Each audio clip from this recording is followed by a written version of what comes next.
अगर आप nursing choose कर रहे हो और कंफ्यूज्ड हो तो आप सही जगह पे हो। ये वीडियो होने वाला है for the people who are choosing nursing as a career. So hello, welcome back everyone. मैं हूँ तबस्सुम नासरीन, एक नर्सिंग स्टूडेंट जो अपने लाइफ को धीरे धीरे बिल्ड कर रही है डे बाय डे, और मैं अपनी जर्नी को डॉक्यूमेंट कर रही हूँ ताकि मैं आपको हेल्प कर सकूँ, आपके प्रॉब्लम्स को सॉल्व कर सकूँ और ये जो जर्नी टू सक्सेस है उसकी प्रोसेस को दिखा सकूँ। तो फर्स्ट ऑफ ऑल, नर्सिंग क्या है? नर्सिंग सिर्फ एक जॉब नहीं है, 9 to 9 शिफ्ट नहीं है। ये इसका ये नहीं है कि आप हॉस्पिटल में गए, अपने शिफ्ट्स को कंप्लीट किया और घर आ गए। नर्सिंग सिर्फ इंजेक्शन या मेडिसिन नहीं होता है।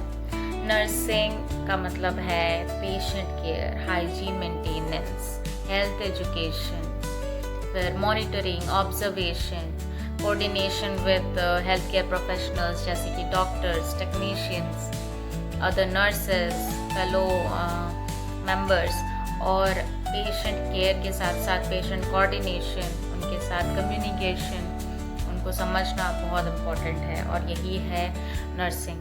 नर्सिंग एक प्रोफेशनल हेल्थ केयर करियर है जिसको आगे जाके आप बहुत ही wide range of career path में देखोगे। बहुत स्कोप है नर्सिंग में। सो लेट्स सी आगे क्या क्या कोर्सेज हैं नर्सिंग के अंदर। बेसिकली 3 इम्पॉर्टेंट कोर्सेज हैं, 3 मेजर कोर्सेज हैं, that is ANM, GNM and BSc। ANM का ड्यूरेशन होता है 2 years। वो एक डिप्लोमा कोर्स है। वो अगर आप आर्ट्स स्ट्रीम से भी हो या साइंस स्ट्रीम से भी हो, आप ANM कर सकते हो।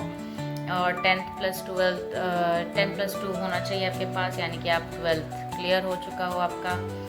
और आपका ANM बेसिकली क्या होता है, ऑक्सिलरी नर्सेस, मिडवाइफ्स क्या होते हैं कि बेसिक केयर, मैटरनल केयर और चाइल्ड हेल्थ पे ज़्यादा ध्यान देते हैं, ज़्यादा फोकस करते हैं, कम्युनिटी हेल्थ पे ज़्यादा फोकस करते हैं। और ANM एक बहुत बेस्ट तरीका है अगर आप अर्ली नर्सिंग या हेल्थ केयर प्रोफेशन में घुसना चाहते हो या उसको परस्यू करना चाहते हो, then ANM is the best choice. और इसमें आप इंग्लिश भी ले सकते हो, हिंदी भी ले सकते हो। मेजरली हिंदी में ज़्यादातर लोगों ने अभी तक परस्यू किया है, एंड ये बाउंड नहीं है कि आपको इंग्लिश आना ही चाहिए। Then comes GNM। GNM is general nursing and midwifery. इसका टोटल 3 years का कोर्स होता है और इंटर्नशिप लेके 3.5 years। और एलिजिबिलिटी इसमें 10+2 होना चाहिए आपका, और साइंस स्ट्रीम से हो या कोई भी स्ट्रीम से हो, इट डजेंट मैटर, आपको आना चाहिए basic knowledge. And most commonly इसमें नर्सिंग केयर पढ़ाया जाता है, मैटरनल केयर पढ़ाया जाता है, चाइल्ड केयर पढ़ाया जाता है। इसमें बॉयज़ एंड गर्ल्स भी होंगे, इसमें दोनों अलाउड हैं, boys and girls. But ANM में boys are not allowed, boys ANM नहीं करते हैं, ओनली गर्ल्स। एंड लास्ट है BSc नर्सिंग। ये आपका ग्रेजुएशन कोर्स है, इसका ड्यूरेशन होता है 4 years। इसमें आप का जो क्राइटेरिया है वो है 10+2 from science stream. Physics, chemistry, biology रहना बहुत ज़रूरी है, और इंग्लिश भी रहना ज़रूरी है क्योंकि BSc में हिंदी में एग्ज़ाम्स नहीं होते हैं। You have to give it in full English, और बहुत ही कॉन्सेप्ट्स भी बहुत वास्ट रहते हैं, तो आपका इंग्लिश बहुत स्ट्रांग होना चाहिए। ये एक मेजर स्कोप है BSc नर्सिंग में, इसका हायर स्टडीज़ होता है, और ये सबसे बेस्ट अपॉर्चुनिटी है अगर नर्सिंग में आप एक्चुअली में करियर पाथ चूज़ कर रहे हो।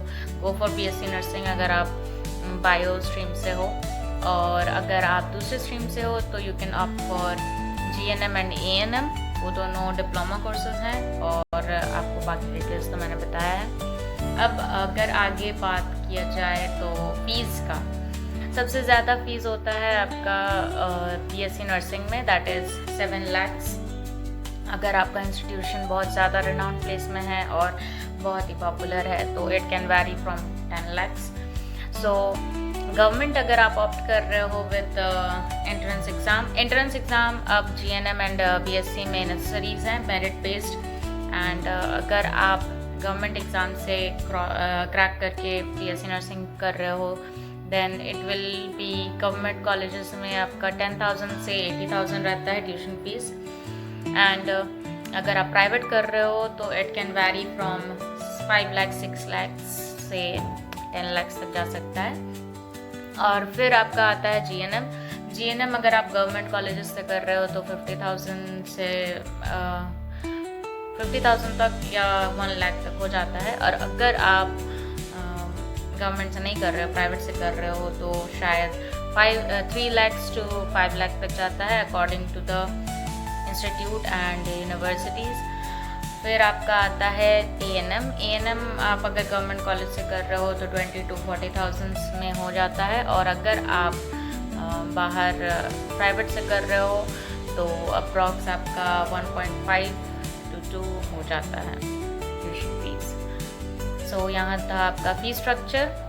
और भी ज़्यादा डिटेल के लिए मैं आपको एडवाइस करूँगी, please check on the college websites, universities, इनमें चेक कीजिए, you will find more diverse fee structure. Then comes the subjects, क्या क्या सब्जेक्ट्स होते हैं इसके अंदर, जैसे नर्सिंग में क्या क्या मेजर सब्जेक्ट्स होते हैं जीएनएम, एएनएम और बीएससी में। सो जो सब्जेक्ट्स यूज़ होते हैं नर्सिंग में commonly they are anatomy and physiology, जिसमें हमें एनाटॉमिकल ऑर्गन्स के बारे में पढ़ाया जाता है, उनका स्ट्रक्चर्स, उनका फंक्शंस पढ़ाया जाता है। Then we have microbiology, micro organisms के बारे में पढ़ाया जाता है। न्यूट्रिशन के बारे में पढ़ाया जाता है, न्यूट्रिशन एक सब्जेक्ट है, बायोकेमिस्ट्री सब्जेक्ट है। और फिर आता है नेक्स्ट ईयर में जैसे आप हायर जाओगे, then we have medical surgical nursing. Medical surgical nursing में आपको डिजीज़ के बारे में पढ़ाए जाएंगे, उनके ट्रीटमेंट्स क्या क्या यूज़ होते हैं वो पढ़ाए जाएंगे और प्रिवेंशंस पढ़ाए जाएंगे। ओबीजी नर्सिंग क्या होता है कि ऑब्स्टेट्रिक्स एंड गायनेकोलॉजी, जो आपको फीमेल्स के बीमारियों के बारे में, प्रेगनेंसी के बारे में और चाइल्ड बर्थ के बारे में पढ़ाया जाता है, that is ओबीजी nursing. Paediatric nursing, बच्चों के बारे में पढ़ाया जाता है, नियोनेट इन्फेंट्स इनके बारे में पढ़ाया जाता है, बच्चों की बीमारियों के बारे में पढ़ाया जाता है, कैसे प्रिवेंट करते हैं, क्या उनके ट्रीटमेंट्स हैं, उनके बारे में पढ़ाया जाता है। Then we have community health nursing. Community health nursing जो कम्युनिटीज़ में डिजीज़, पैंडमिक, एपिडेमिक्स जो जितने भी होते हैं उनके बारे में इंफॉर्मेशन होता है, उनका डिजीज़ का वेरिएशंस होता है, कैसे प्रिवेंशंस होते हैं, कैसे हम प्रिवेंट करते हैं, कैसे उनको ट्रीट करते हैं कम्युनिटी एरियाज़ में, और क्या क्या मेजर प्राइमरी ट्रीटमेंट मिलता है कम्युनिटी सेटिंग्स में, वो पढ़ाया जाता है। और हमारे हेल्थ केयर सेक्टर में किस किस लेवल कैसा हायरार्की फॉलो होता है वो भी आपको कम्युनिटी हेल्थ नर्सिंग में देखने को मिलेगा। Then we have mental health nursing. Mental health nursing में आपको मेंटल स्टेट के बारे में पढ़ाया जाएगा, क्या क्या बीमारियां होती है, मेंटल से रिलेटेड बीमारियां और उनके ट्रीटमेंट्स, और क्या क्या प्रोसीजर्स फॉलो होते हैं मेंटल असाइलम्स में, और क्या क्या क्राइटेरियाज फॉलो होते हैं मेंटल डिजीज़ में, ये सब आपको पढ़ाया जाएगा। And then we have research. Research basically आपको बीएससी नर्सिंग में करना पड़ता है, तो रिसर्च में आपको थ्योरी रिसर्च आपका होता है based on but actually a practical topic, वो आपको एक रिसर्च थीसिस लिखना पड़ता है जो आप प्रिंट भी करवा सकते हो, पब्लिश भी करवा सकते हो इफ़ यू वांट। ये था आपका बेसिक सब्जेक्ट्स जो कि नर्सिंग में पढ़ाए जाते हैं और basic knowledge about the subjects. और फिर आगे आपका वर्क सेक्टर्स क्या क्या हैं, क्या क्या स्कोप आपको मिलेगा। सबसे ज़्यादा इम्पोर्टेंट, नर्सिंग के बाद सिर्फ हॉस्पिटल्स ही रहते हैं ऑप्शन, या हॉस्पिटल्स के अलावा भी हम कुछ कर सकते हैं, we can look into this. So career option जो है नर्सिंग में सबसे पहले वो है गवर्नमेंट एंड प्राइवेट हॉस्पिटल्स। आप प्राइवेट हॉस्पिटल्स में भी जा सकते हो इंटरव्यू क्रैक करके, and you can also go in the government hospitals after doing AIIMS, NORCET examinations and all. फिर आते हैं स्मॉल क्लिनिक्स। आप अपना क्लिनिक में भी आप जॉब कर सकते हो, क्लिनिक में पार्ट ले सकते हो। Then we have nursing colleges as a tutor. अगर आपके पास एक्सपीरियंस है after tutoring, like you can opt for tutoring like teaching nursing colleges and nursing students, ANM और GNM को आप पढ़ा सकते हो if you have done BSc nursing.